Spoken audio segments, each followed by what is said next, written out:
This is TechCrunch. Are you confused about artificial general intelligence, or AGI? It's that thing OpenAI is obsessed with ultimately creating in a way that benefits all of humanity.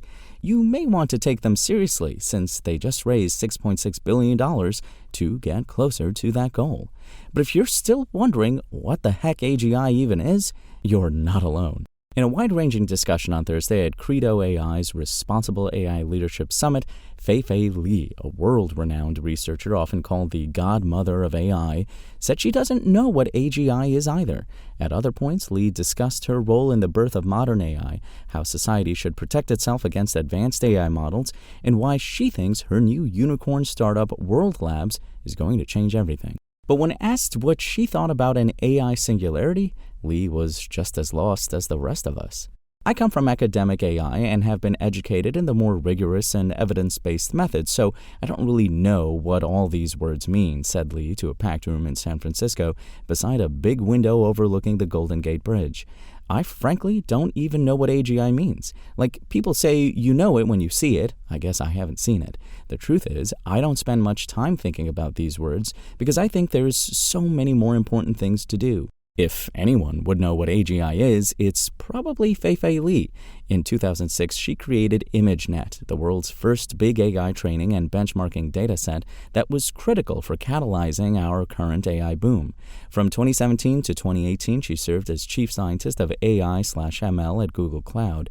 Today, Li leads the Stanford Human-Centered AI Institute, HAI, and her startup World Labs is building large world models. That term is nearly as confusing as AGI, if you ask me.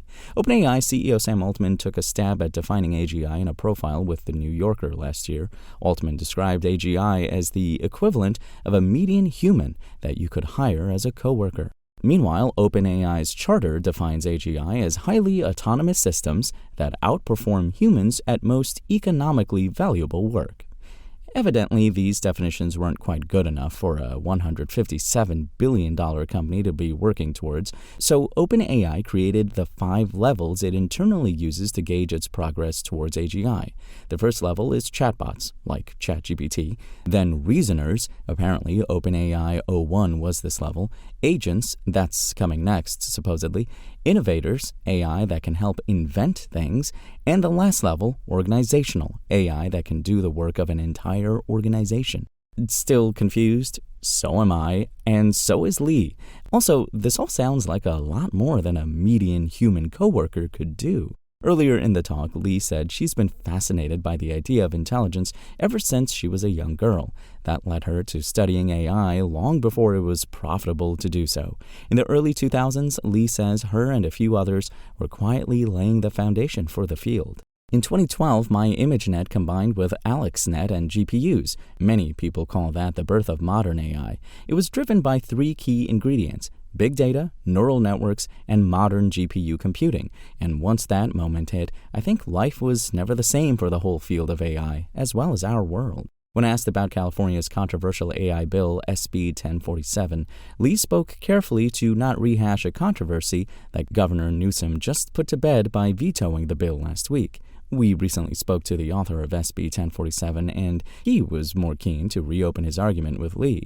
Some of you might know that I have been vocal about my concerns about this bill, SB 1047, which was vetoed, but right now I'm thinking deeply and with a lot of excitement to look forward, said Li. I was very flattered or honored that Governor Newsom invited me to participate in the next steps of post-SB 1047. California's governor recently tapped Li, along with other AI experts, to form a task force to help the state develop guardrails for deploying AI. Li said she's using an evidence-based approach in this role and will do her best to advocate for academic research and funding. However, she also wants to ensure California doesn't punish technologists. We need to really look at potential impact on humans and our communities rather than putting the burden on technology itself. It wouldn't make sense if we penalize a car engineer, let's say Ford or GM, if a car is misused purposefully or unintentionally and harms a person. Just penalizing the car engineer will not make cars safer. What we need to do is to continue to innovate for safer measures, but also make the regulatory framework better, whether it's seatbelts or speed limits, and the same is true for AI.